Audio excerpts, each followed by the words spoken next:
The bride is getting married in May and asked me to be her bridesmaid over the summer. I was ecstatic and of course said yes. Background: I dated one of the groomsmen, who also happens to be officiating the wedding, seriously for 5 years.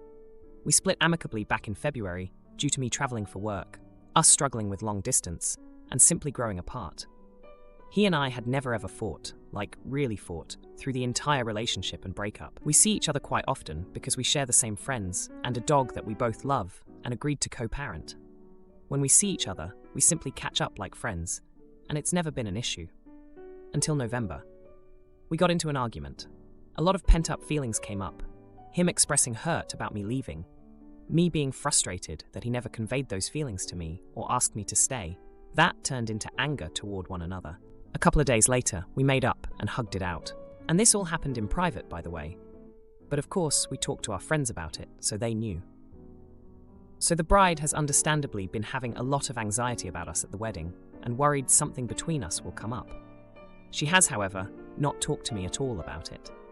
I tried talking to her while the fight was going on, but was pretty much met with silence. My other girlfriends were very supportive and gave me advice, despite their significant others also being friends with my ex. It was a tricky situation because we are all friends, but I wasn't asking anyone to take sides, just really needed a friend in that moment, and didn't get that from her. So instead of talking to me and just asking where ex and I stand, she's nixed me from the bridal party and disinvited me from the wedding altogether. And ended it with, "I love you. You're one of my closest friends. I just have to think about me and my wedding right now." I'm trying to be understanding that she has wedding brain. She has anxiety, and she has every right to be stressed about me and my ex together, but I can't help feeling so hurt that she doesn't trust me as a friend to be 100% there for her on her wedding day. Is it really terrible of me not to go to her shower? Like, I just really don't want to spend money on a gift after this laugh my butt off, especially when I feel like I've already put a lot into this friendship that I'm not getting back out. I just watched their obnoxious 1-year-old German Shepherd, who's given me scars by the way, for 2 weeks while they were abroad for no payment, because I am a good friend like that. So someone stop me from sending a Venmo request right now. Update. Wow, didn't expect so many responses, but appreciate the majority for confirming I'm not the idiot, laugh my butt off. Friendship likely over, and going to talk to the ex tomorrow. It's 2 a.m. where I live now, just to see where he stands on it. Update 2. So I had texted the bride yesterday. After she had told me over coffee, I pretty much teared up, said I have to go, and left. Basically explaining how the ex and I had resolved everything and were good, since we had not talked about it. I figured she might not know, and explaining how hurt I felt that she didn't trust me enough to talk to me first, and humiliated to have been singled out when ex and I are both adults and can handle a conversation together. 24 hours and no response from her. Talked to the ex. He said that he had just heard from the bride and that he was shocked to hear it. He said we are good as far as he's concerned. He's not a petty person, and I believe him when he says he didn't have a hand in any of this. He didn't really say much else, and I didn't push it because it's not fair to him to put him in the middle of girl drama, laugh my butt off. So that's it for now. I really think it's just the bride here. Also, thank you all for the support and kind words. Now, for a few comments before the third update. Comment 1. Not the idiot, and I'm struggling to understand why you think you would be.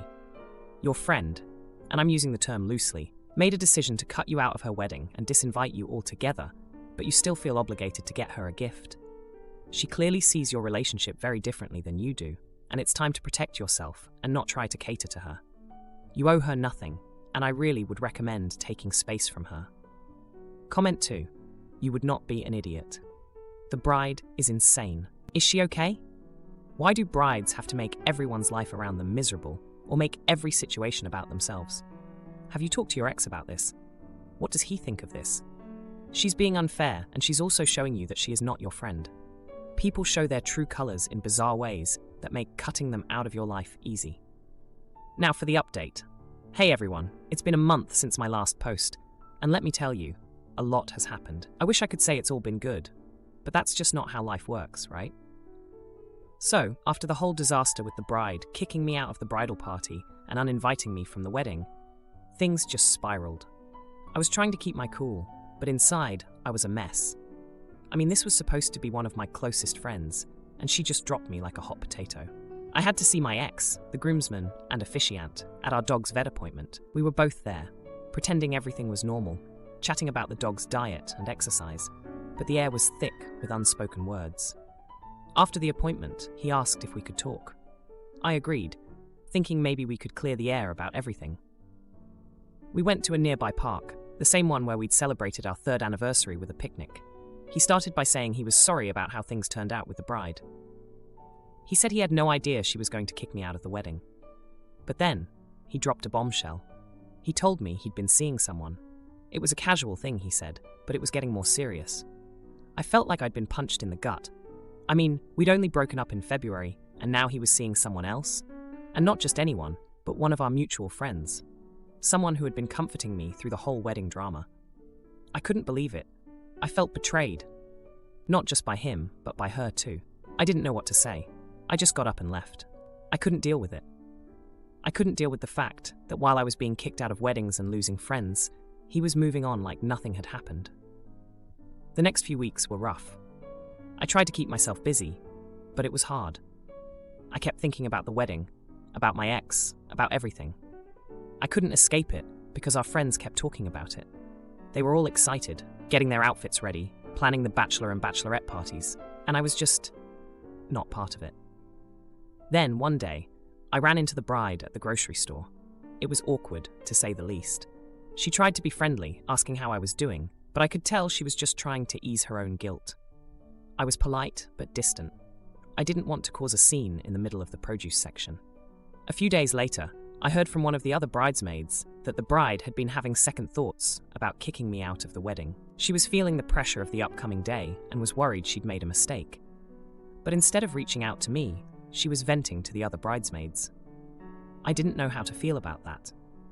Part of me wanted to be vindicated, to have her come crawling back and admit she was wrong. But another part of me was just so tired of the drama. I didn't want to be part of a wedding where I was just an afterthought, where my presence was a point of contention. And then, just when I thought things couldn't get any more complicated, my ex reached out to me again. He said he wanted to talk, that he'd made a mistake. He said the thing with our mutual friend was over, that it had been a rebound, and he realized he still had feelings for me. I didn't know what to do. I still had feelings for him too, but everything was so messed up. Our friends were involved, the wedding was looming, and I just didn't know if I could trust him again. We met up, talked for hours. It was like old times, but with this undercurrent of sadness and regret. We both cried, admitted we missed each other, but we also acknowledged that too much had happened. We couldn't just go back to the way things were. In the end, we decided to keep things civil for the sake of our friends and our dog, but we knew we couldn't be together. Not now, maybe not ever. It was heartbreaking, but it was the right thing to do. So, here I am, a month later, still trying to pick up the pieces of my life. The wedding is next month, and I won't be there. My ex is officiating, and I'm sure it'll be a beautiful day for the bride and groom. As for me, I'm just trying to move on, to find some sort of normalcy in the chaos of the past few months. My sister begged for forgiveness, but after her toxic lies, I just smiled and closed the door. Her shock was palpable as the truth unfolded. My former stepmother, my late father's widow, is terminally ill. I have not seen her since his death 7 years ago. I kept minimal contact with my half-siblings, 15 and 16 years old, through her, but not closely either. My relationships with them were complicated, and I do not care for the woman at all. My former stepmother's brother contacted me and told me she needs someone to take care of her now, and it should not fall on my half-siblings, and cannot fall on him as he lives in another state. Her condition is terminal, and they believe she has less than a year left. I was told by her brother that I should take responsibility for helping to care for her, given she was my stepmother for many years of my life, and she is the mother to the 2 kids. I should be willing to take in once she has passed. He told me refusing to care for their mother is going to permanently end my relationship with them. For those wondering about background, my mom and my former stepmother were very close friends, and before my mom's death, my former stepmother and father betrayed her by carrying out an affair. I overheard the fight when my mom found out the truth. Once my mom had passed, my former stepmother decided to create a huge scene at my mom's funeral and insulted my mom's parents and insulted her sisters for saying my former stepmother had no place at the funeral. She tried to say, as my future stepmother and my mom's closest friend, she would always have a place. I called her names that day. She told me I would regret it one day. That day has never come. But she did revel in telling me all my mom's flaws after she and my dad married. I never saw Dad the same way either.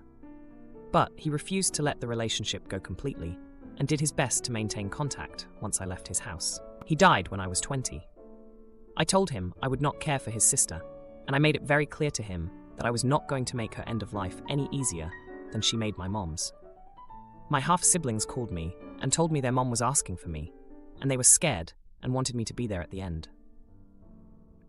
They said she needs someone to help her, and they can only do so much with school, that they hate leaving her alone. I told them I was sorry and I knew what it was like to watch your mom slowly fade, but that I was not the one to do it.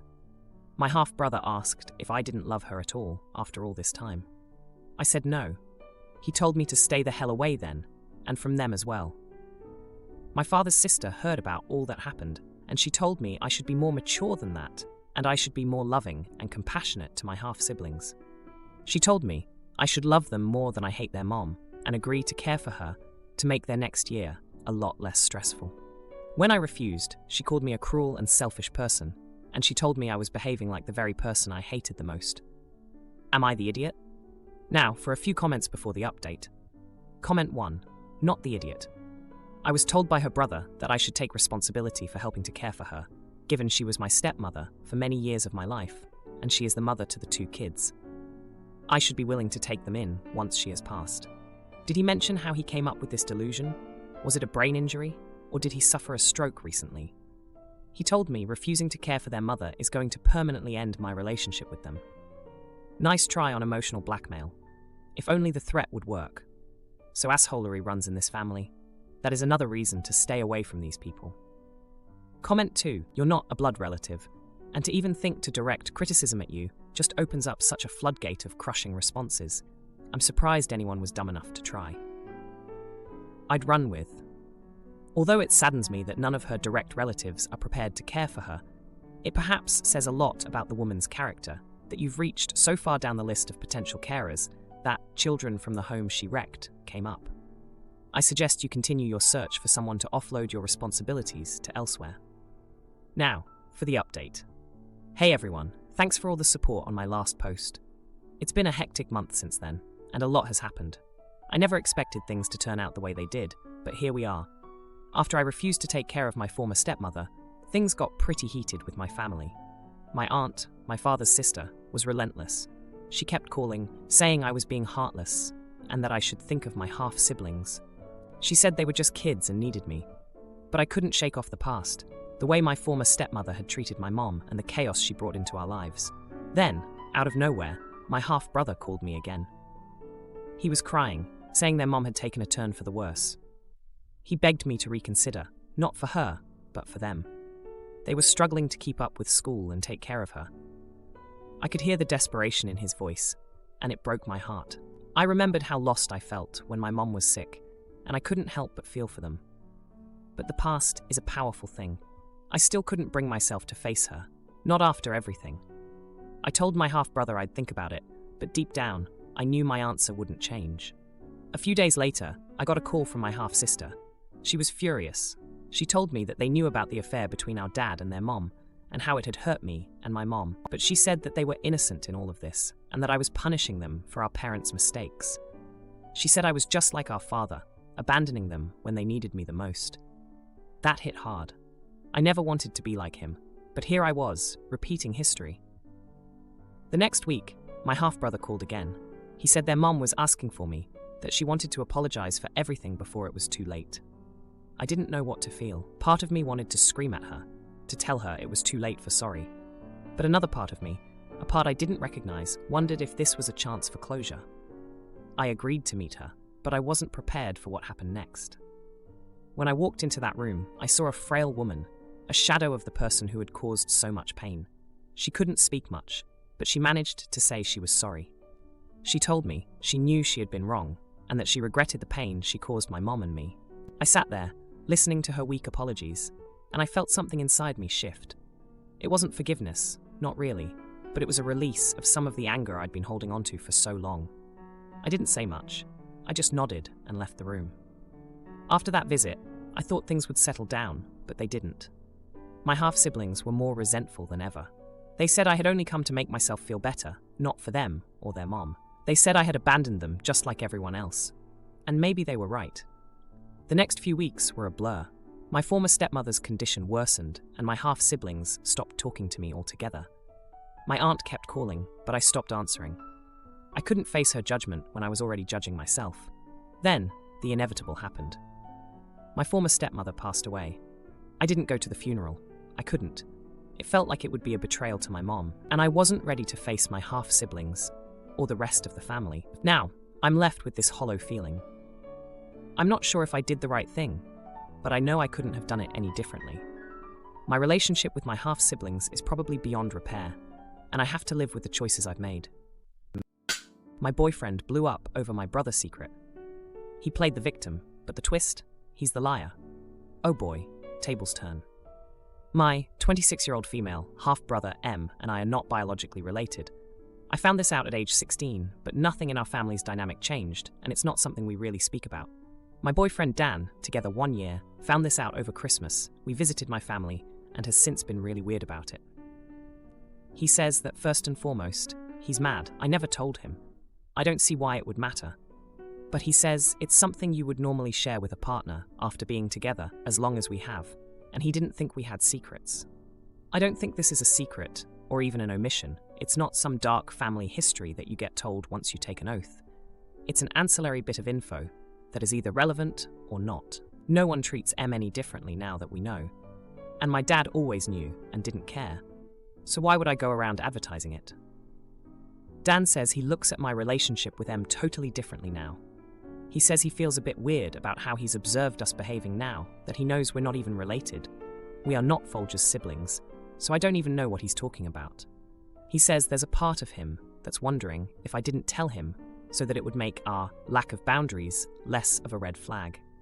Dan is not a jealous or controlling person in the slightest, so this has me quite shocked. He seems really hurt and worried about it, and I'm wondering if this is a big deal, and I'm just desensitized because it's my own situation.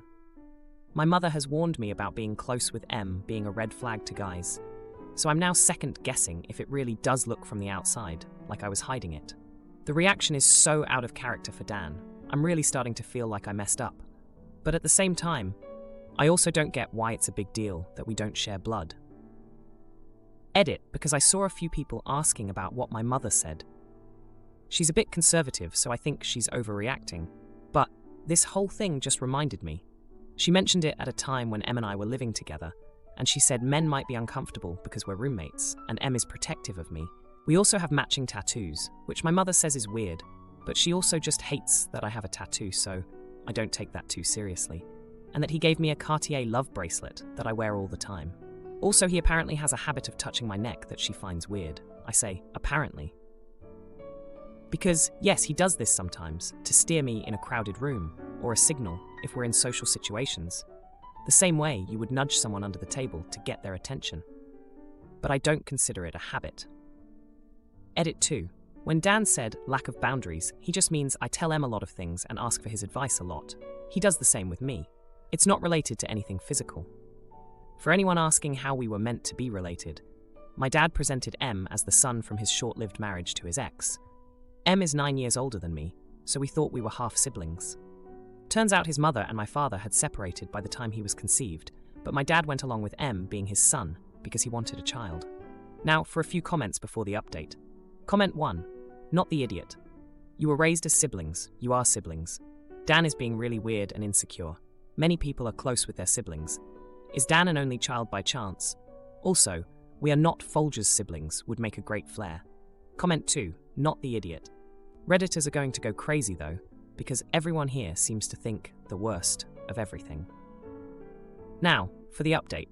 Hey everyone.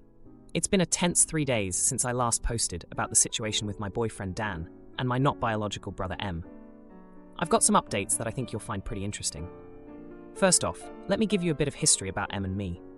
We grew up together, and even after finding out we weren't related by blood, nothing changed for us. We've always been super close, and that's just how our family rolls.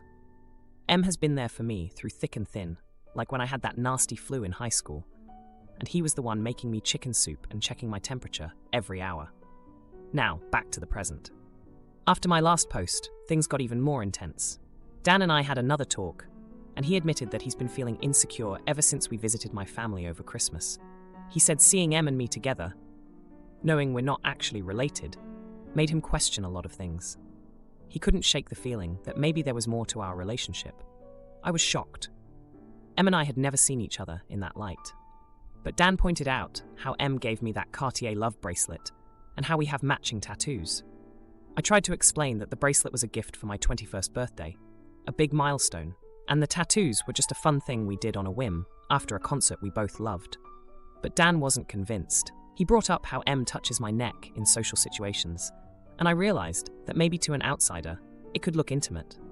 I never thought about it that way, because Em has always been like a protective older brother to me. The next day, Em came over to my place because we had planned to hang out and catch up on some TV shows we both follow. I decided to talk to him about everything.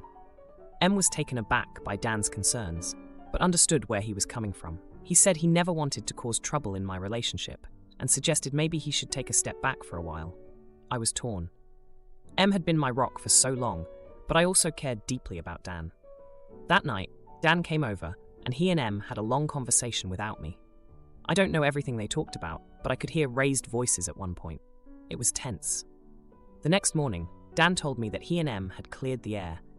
Em had shared stories about our childhood, like the time he defended me from bullies in middle school, or how he helped me study for my SATs. Dan said it helped him see the brotherly side of Em's actions. But he also admitted that he still felt uncomfortable and needed some time to process everything. That same day, Em announced that he had been thinking about moving to another city for a new job opportunity before all this drama happened. He said he'd made up his mind and would be leaving in a couple of weeks. I was devastated. I felt like I was losing my brother all over again, even though he promised we'd stay in touch. So here we are, 3 days later. Dan and I are trying to work through his feelings of insecurity, and Em is preparing to move away. I'm helping him pack up his things, and we're reminiscing about all the good times we've had. It's bittersweet. I'm happy that Em has this amazing opportunity, but I can't help feeling like this whole situation has driven a wedge between us. Dan has been more affectionate since his talk with Em, and I think he's trying to show me that he trusts me. But there's still this underlying tension that wasn't there before. I'm hopeful that with time, we'll get back to how we were, but right now, it feels like everything's changed. If you liked this video, you'll probably like these too.